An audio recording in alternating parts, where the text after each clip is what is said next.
Dais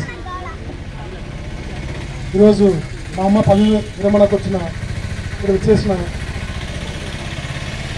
Telugu staff అందరికీ, అలాగే మా అమ్మ ఫ్రెండ్స్, అలాగే మా ఆత్మీయ బంధుమిత్రులు అందరికీ స్వాగతం సుస్వాగతం.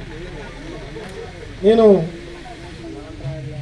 యాక్చువల్గా మా నాన్న రిటైర్మెంట్ 2 years బ్యాక్ కావాల్సింది. మా నాన్న రిటైర్మెంట్ చూడాల్సిన లైఫ్ మాది. మా నాన్న రిటైర్మెంట్ లైఫ్ చూడకుండా మా అమ్మ రిటైర్మెంట్ లైఫ్ రోజన్న అమ్మతో పాటు కలిసి మా నాన్నతో పాటు కలిసేసిన స్టాఫ్ శివారెడ్డి సార్ కానీ లేకపోతే రమణ సార్ కానీ చాలామంది స్టాఫ్ రిటైర్ కూడా అయ్యారు. వాళ్ళ వ్యూస్ మా నాన్న మీద ఏముండేటివి, మా మదర్ మీద ఏముండేటివి తెలుసుకోవాలని వినాలనే ఆసక్తి నాకు ఉండేది.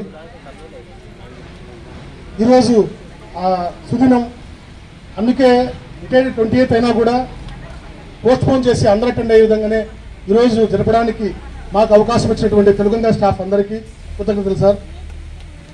అలాగే అమ్మను సన్మానించడానికి ఇక్కడికి వచ్చేసిన బంధుమిత్రులందరికీ మీ అందరికీ పాదాభివందనాలు.